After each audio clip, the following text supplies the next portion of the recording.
Welcome to No Broken Legs.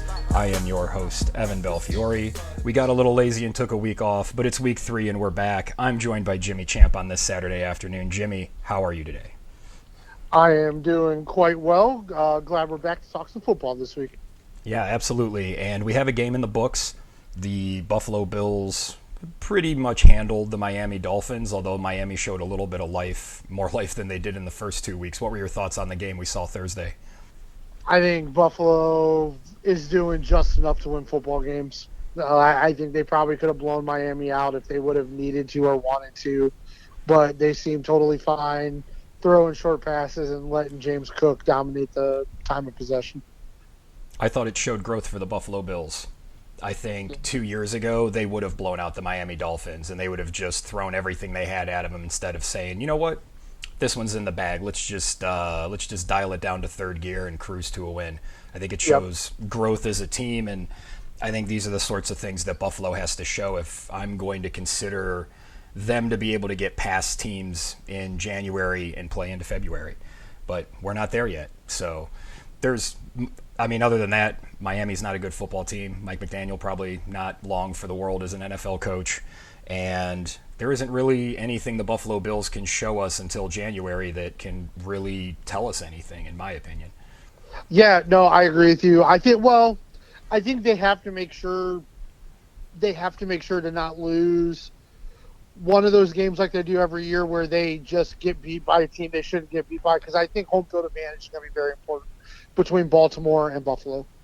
Yeah, and Buffalo's already got that game up because they got the head-to-head win. So they're definitely going to want to hold on to that. Yeah, I don't think, you can't slip up and lose your next game to the Jets or the Dolphins. You know what I mean? That would they've got a very kill all your favorable momentum. schedule. Yeah, they've got a very favorable schedule, so they got to make sure they win all the games they should win. While the Buffalo Bills have looked like the best team in the AFC, the best team in the NFC has looked like the Green Bay Packers, who stomped the Detroit Lions.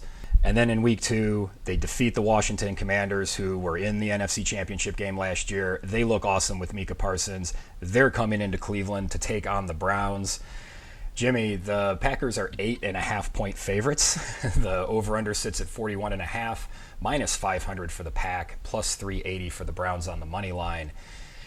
What can Browns fans expect to see tomorrow on the lakefront? Yeah, so this line, you can get it different places, 7.5, 8.5. So I do want to take a quick second, because we've been talking for the last couple of years about just how some Cleveland media drives us crazy. One thing I do want to say real quick, by name I'd like to call out Anthony Lima and tell him to stop peddling a story that Baker Mayfield was almost out of the NFL. Baker Mayfield may have almost been out of a starting job, maybe, but there was never a spot where he wasn't one of the best 40 quarterbacks in the NFL. Like, never. Even injured, he was still better than some guys starting in the NFL. So I think this narrative of, Baker had to leave to hit rock bottom to come back is just nonsense, but I'm not going to accept Baker Mayfield revisionist, rock bottom absolute, couldn't have been worse comeback stories. They don't exist. If they did exist, he would have won Comeback Player of the Year over Joe Flacco, since Flacco's resume was 6 games. Just to quickly touch on what you said, I think that the Browns as an organization have pushed out that idea that Baker could not have been that here, and I think a lot of people have grasped onto that, because if they, what's the alternative? Either you think that, or you have to come to terms with what we have been talking about for a while, which is we don't believe that Andrew Berry, Kevin Stefanski, D. Podesta, that the infrastructure for the Cleveland Browns is designed and as currently constructed can develop a quarterback like Baker Mayfield. Because even if you get a Patrick Mahomes, you still have to do the development side of it to get him to what he is today. So even if they get a super talented guy, I don't believe they're going to be able to properly develop that guy. Do you? No, I don't. But I do. Last thing I do want to say, congratulations to Baker for going over 25,000 career passing yards, which would make him the all-time which would have made him the all-time passing leader in Cleveland. But I say all of this to say this. Even with a Baker Mayfield, this roster isn't good enough to compete with the Green Bay Packers. Mm-mm. Like, it wouldn't matter who's back there.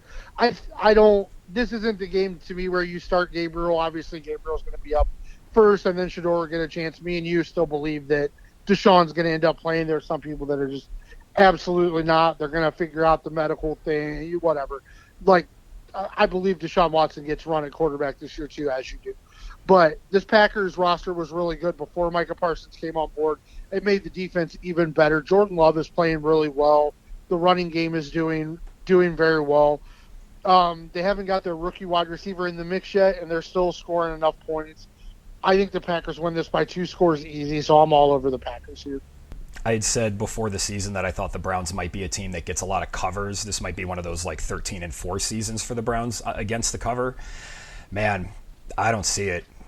Like, the defense isn't good enough and the offense is just so bad. This is one of those games where if you like, it's at home for Cleveland, so I wouldn't tease this up any, because even though I think Green Bay is going to win this by 2 touchdowns, I think Cleveland gets a late score. So even if they're up 17, you're not going to clear 10.5. So just be careful out there if you play around with this line. But Green Bay is going to win this game pretty handily. I don't see how the Browns can really do anything to hold up to them. That defensive line for Green Bay just is playing really well. That defense plays bend, don't break, so the Browns may move the ball. But we saw them do that against Cincinnati, which is not a good defense.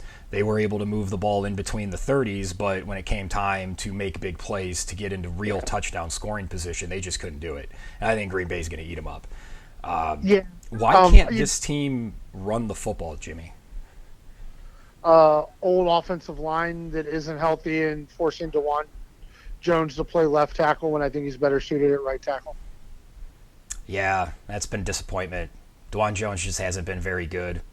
And then the whole thing last week with him coming out and going back in, and I know he lost a lot of weight. He's still a really big dude. It's just, man, we wanted to see him look good at least to start the season, and we thought they could be good if the offensive line was good, but the offensive line has been mostly bad.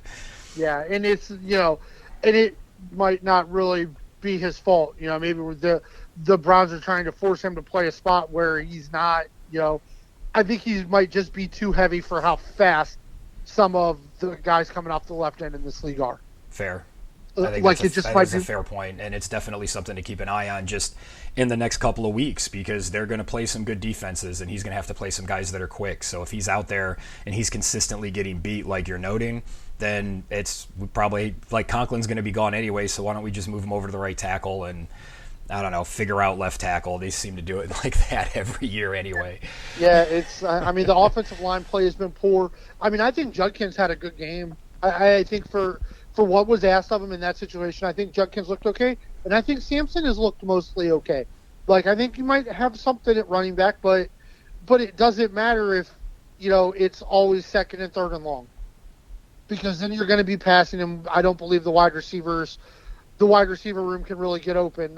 Harold Fannin seems to be creating the most separation, and that's a definite problem.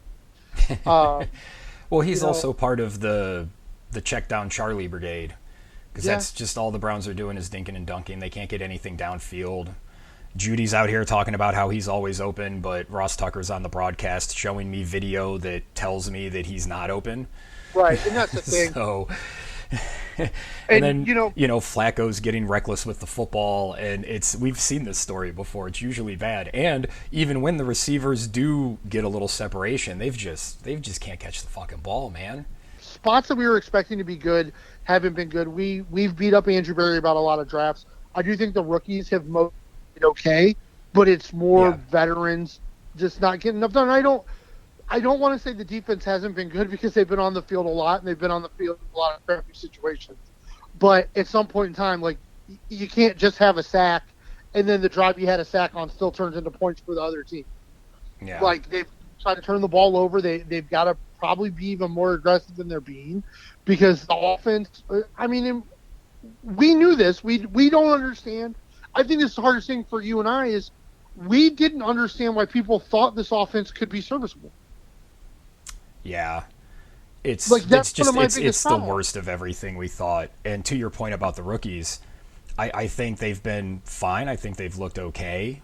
I think Mason Graham's shown some moments where, I mean, that second half against Cincinnati was a lot of Mason Graham. I know Myles Garrett Yeah. gets the splash plays, but the push that he got up the middle really caused a lot of problems for them and opened things up for Myles, which those are the things you want to see happen.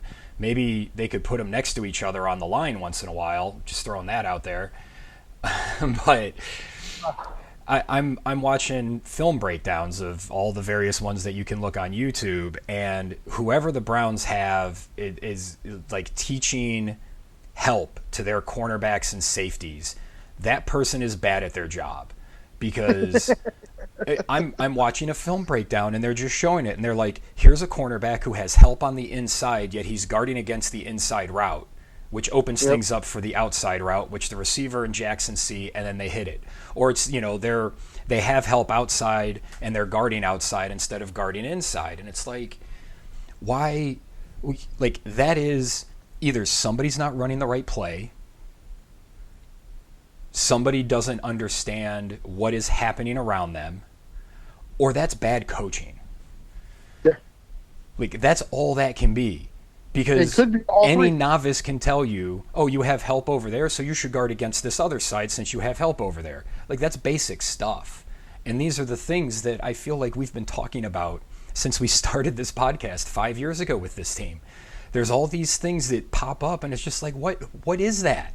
Like, that's 101 stuff. If you can't get the 101 stuff, what are we doing?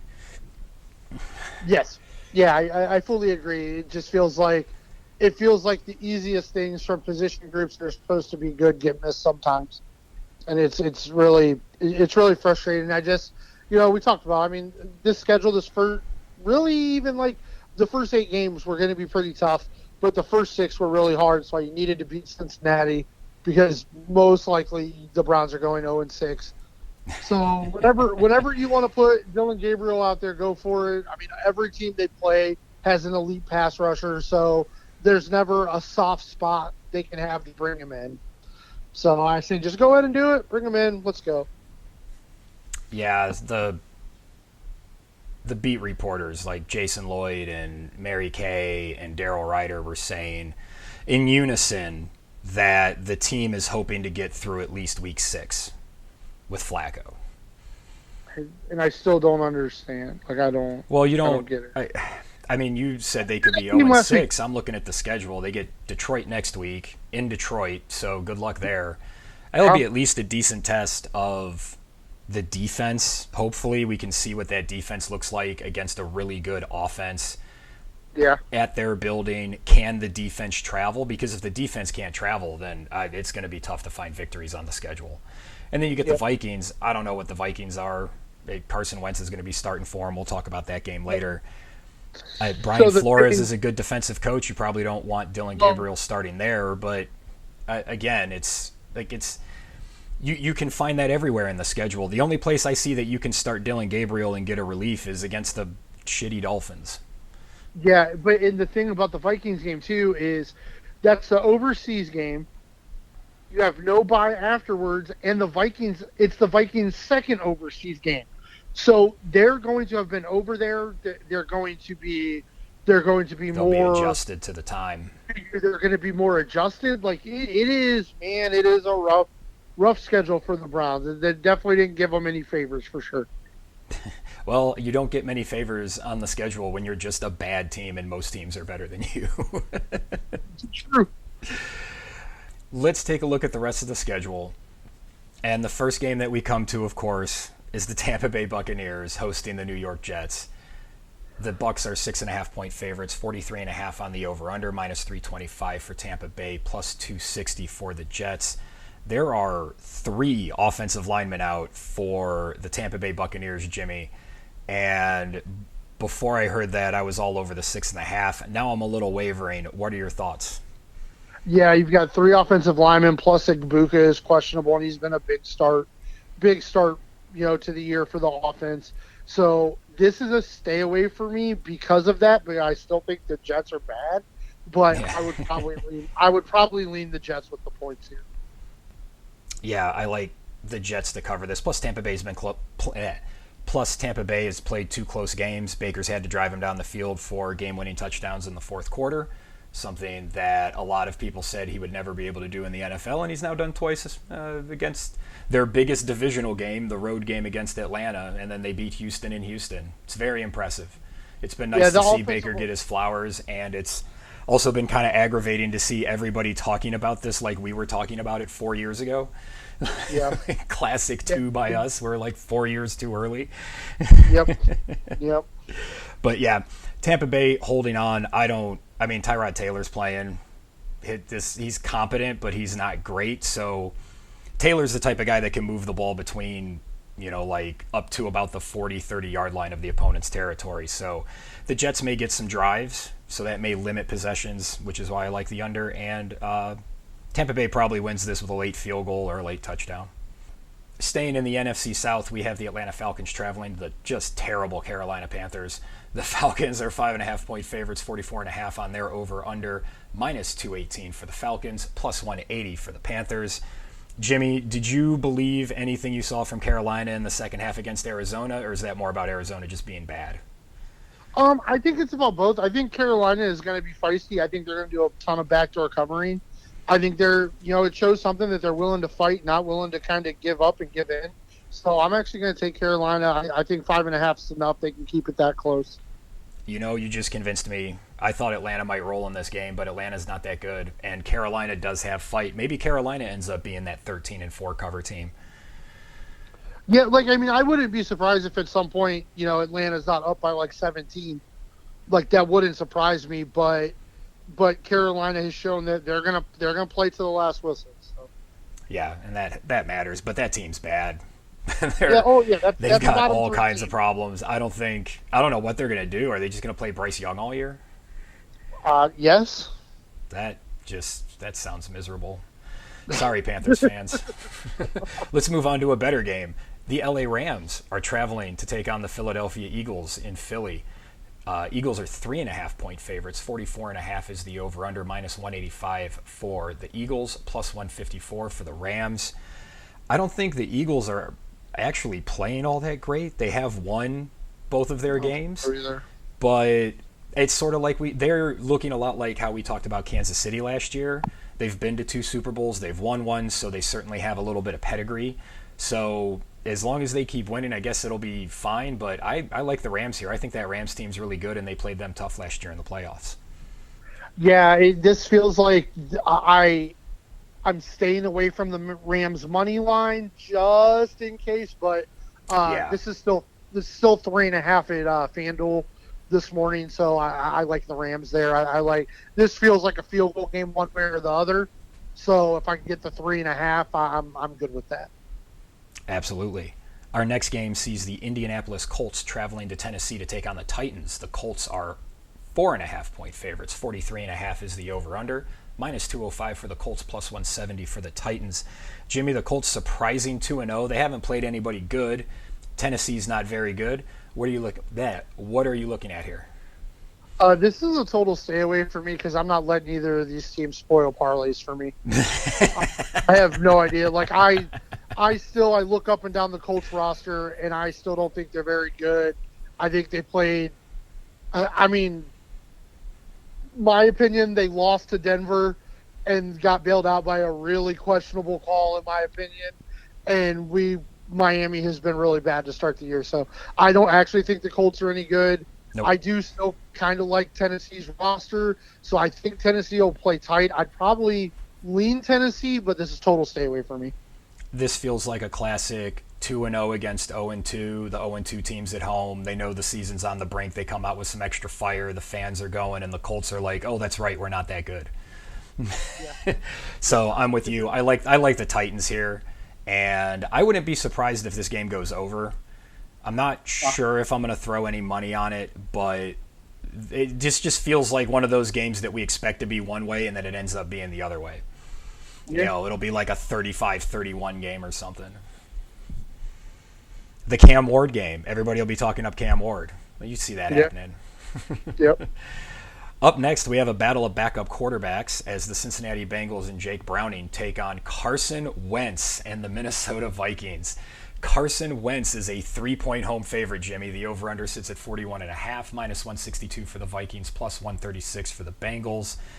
I don't know, man. If I don't like betting games with backup quarterbacks, but if you're going to, I would trust Flores to take care of Browning more than I distrust Wentz. What say you? Yeah, to my luck, just to let our listeners that catch us every week know, the reason we didn't record last week, Jimmy was having technical problems with his phone, and I'm glad I was, because had you listened to me last week, you would have lost all your bets betting on Jacksonville because of the Jake Browning drive at the end of that Bengals game. So I am completely against the Bengals and Jake Browning. I hope he loses his keys. I hope he orders a Coke and they bring him a Pepsi. I hope, however he likes his eggs, he gets them the opposite way when he orders them. So I'm all over the Vikings and Carson Wentz here. Let's go Carson Wentz. Wentz is going to throw a pick. Just if you do a Flacco type parlay with Wentz. Don't do the Flacco parlay anymore. I don't think that's going to work because that offense isn't working. I should have said that earlier. Put it on Wentz because Wentz is going to air it out and he's got the receivers to put numbers up. So, like if Wentz throws for 3 touchdowns and 2 picks and like 350 against this crappy Bengals defense, nobody would be surprised.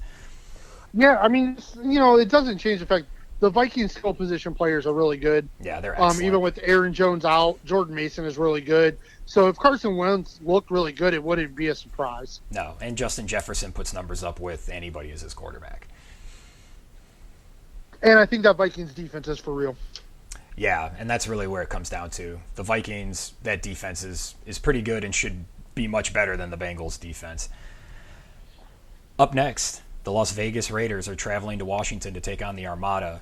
The current line is 2.5 for Washington, 43.5 is the over-under, minus 155 for the Commanders, plus 130 for the Raiders.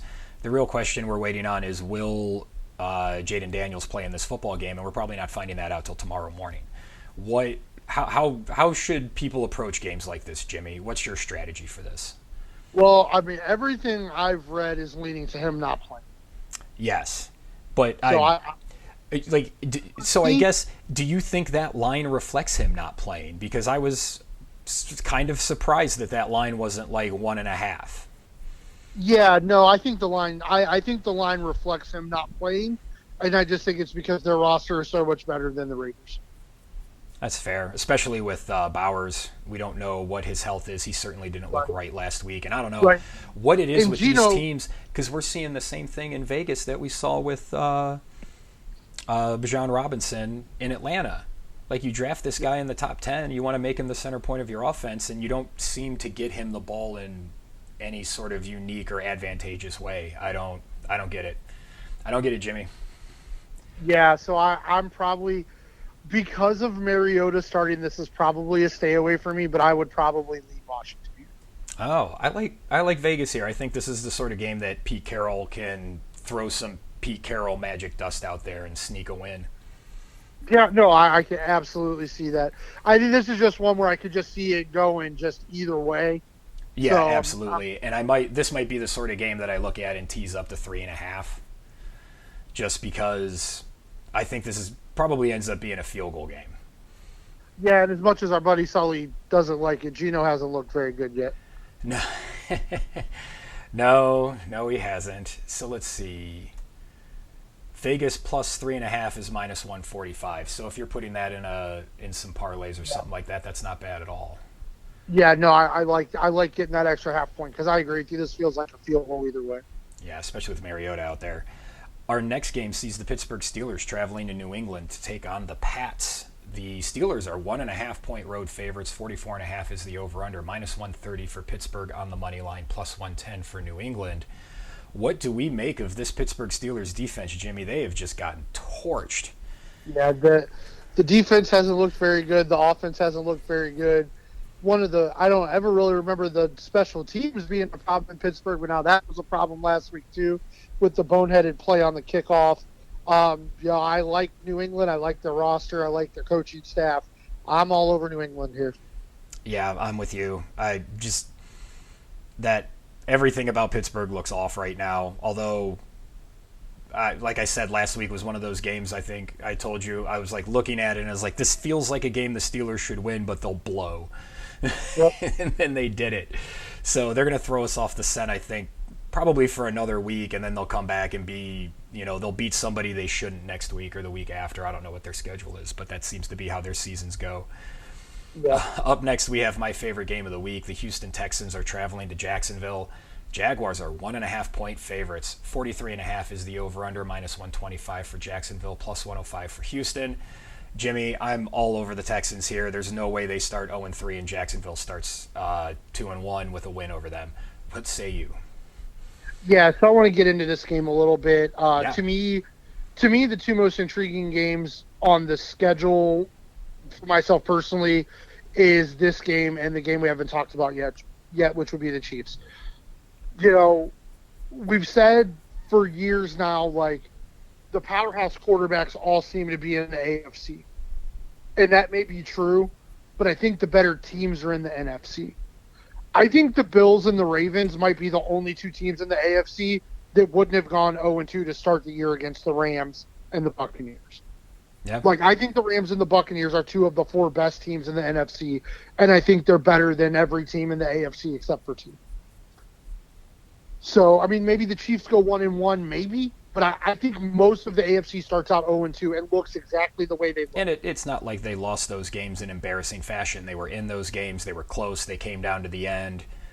Yeah, I mean, CJ made some really poor passes down the stretch. Like, he missed some open guys, missed some throws that he's expected to make. So I'm very intrigued. Like, if Houston's offense and defense, because the defense looked really good, they just gave up one drive they couldn't give up.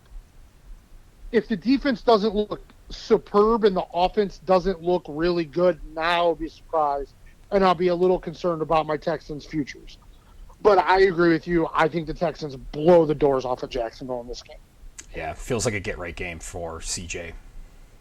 Yeah. Our next game sees the New Orleans Saints traveling to Seattle to take on the Seahawks. Seahawks 7.5-point home favorites. 41.5 is the over/under, minus 375 for Seattle, plus 295 for the Saints. This 7.5 is a big number. I know the Saints have been in some games recently, but it just 7.5 feels like a big number, and maybe people overreacting to that blowout last week in Pittsburgh.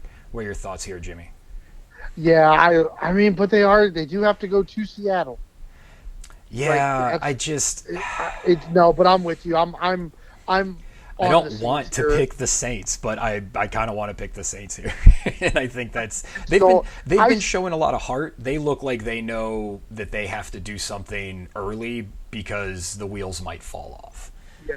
And I just still don't really trust the Seahawks that much. Yeah. And I mean, the Saints, they're gonna want to get a win. Like, all these teams want to get a win. So those teams that are 0-2 don't want to spend a week hearing about how they don't have a win. Yep. Up next, a big AFC West game. The Denver Broncos are traveling to LA to take on the Chargers. The Chargers are 2.5-point home favorites. 46.5 is the over/under, minus 162 for the Chargers, plus 136 for the Broncos. LA could really get a stranglehold on the AFC West with a win here. They would be 3-0 in not just overall, all three of those wins would be in division.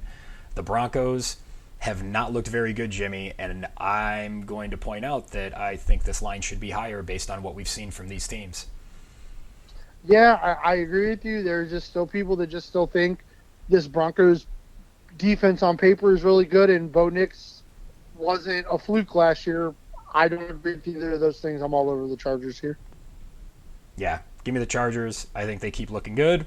They go to 3-0, and we get to keep hearing about what Justin Herbert looks like. And even though he's another guy like Josh Allen, yeah, he can't really show me anything that's going to dramatically change how I think about him until we get to January.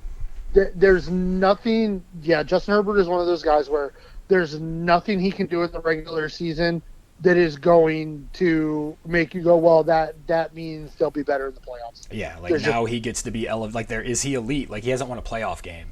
You can't be an elite quarterback if you haven't won a playoff game. Sorry, that's just how it goes. Up next, we have the Dallas Cowboys traveling to Chicago to take on the Bears. Cowboys 1.5-point road favorites. Over under sits at 50.5. Minus 120 for Dallas, plus 100 for Chicago. Man, that Chicago defense does not look very good, Jimmy. For all the talk that we've made about Caleb Williams, that defense is really, really struggling. Yeah, well, and all the pieces they added on offense haven't really meant anything either. I'm surprised that this line isn't more. I'm all over the Cowboys here. Yeah, I like the Cowboys here too. It does make me a little trepidatious because this, it's the Cowboys. Like, what's more likely? Us talking about a resurging Dallas Cowboys on Monday, or us people freaking out because the Cowboys blew a game they should have won against the Bears? Yeah, but I think you hit it when you talked about how bad the Bears defense has been, and there's nothing really wrong with the Cowboys offense. No, they've got playmakers over there, and Dak's a competent quarterback. He's a good quarterback. Yep. He should be able to slice them up, and people are already freaking out about the Ben Johnson stuff. Do you see this getting better for them? Are these things that they're getting wrong correctable? I mean, not with the level of play Caleb Williams is giving him. I think that's just what it comes down to. He's missing some of the easier things, and that's the stuff that keeps you moving down the field so that you can get deeper into the playbook and start playing off the things that you've done earlier in the game that you've set up. He does seem to be missing a lot of that stuff, and you've been on it from the beginning, Jimmy, and it seems like you were not only correct then, but are correct now. Yeah, it just doesn't feel. Just doesn't when you watch. He doesn't look confident coming out onto the football field. Yeah, like I worry if Ben Johnson isn't already hunting for his next quarterback. Wow. Another team that may be looking for a new quarterback at the end of the season is the Arizona Cardinals. They are traveling to San Francisco to take on the Niners. Niners are 2.5-point home favorites. 44.5 is the over-under. Minus 130 for San Francisco, plus 110 for Arizona. Man, Arizona giving up that backdoor cover to Carolina really ruined my Sunday, Jimmy, and I felt mad at myself for letting Kyler Murray do that to me. That's understandable. I haven't seen a definitive answer on Purdy. I'm expecting he's not going to play. Yeah. I know. I would agree that he's not going to play, but I think the offense.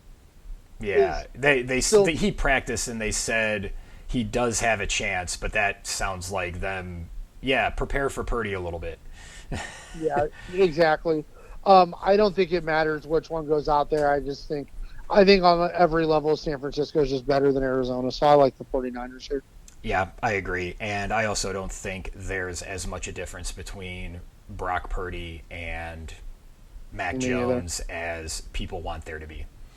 Yeah, I would agree. Like we've done this now where Jimmy Garoppolo looked good when this offense with Shanahan. He leaves, he looks like a backup quarterback.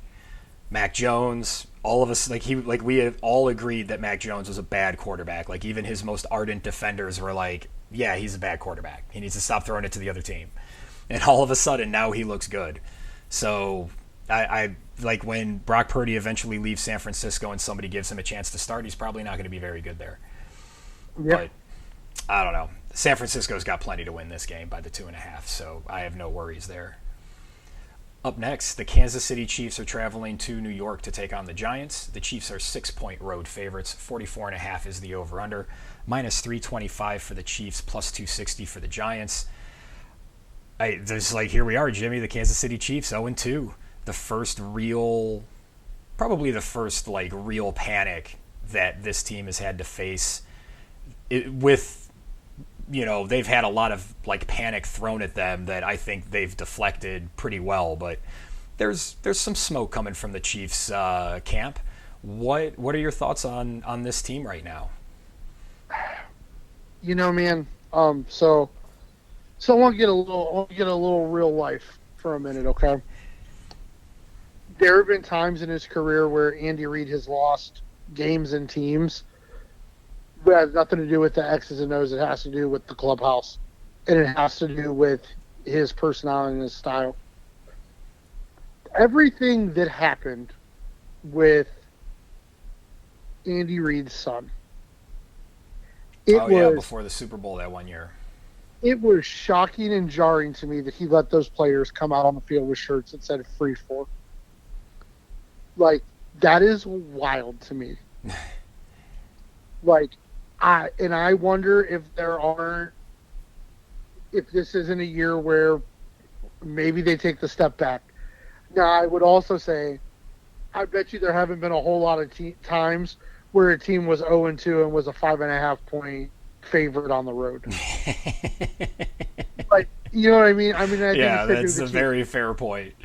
The Chiefs started And with it's a not really frequently. hard schedule, The just only like the Texans. the only comp that I have for Kansas City is I can't remember what year it was. It was like the 02 or 03 Rams, that greatest show on turf team that went to 2 Super Bowls. They get beat by New England in the second one, and they come out and they're like 0-4, and everybody's just like waiting for them to get better, and that team got old really quick.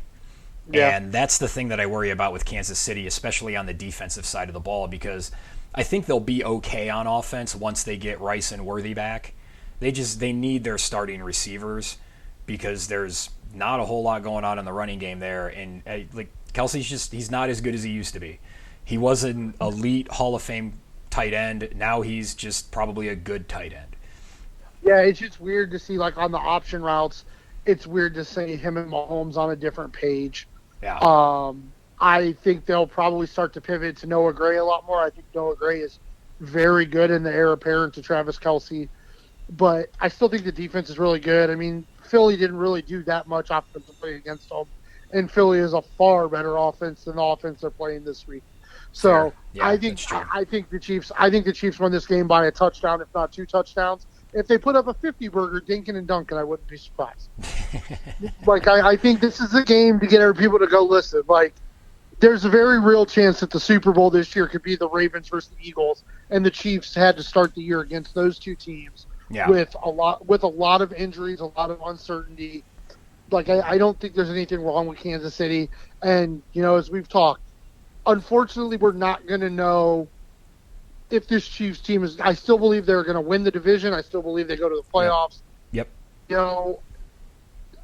We're not going to know until we get into January what this team is. But I think this is an absolute get-right team for them. I love all of the offensive prop bets for Kansas City.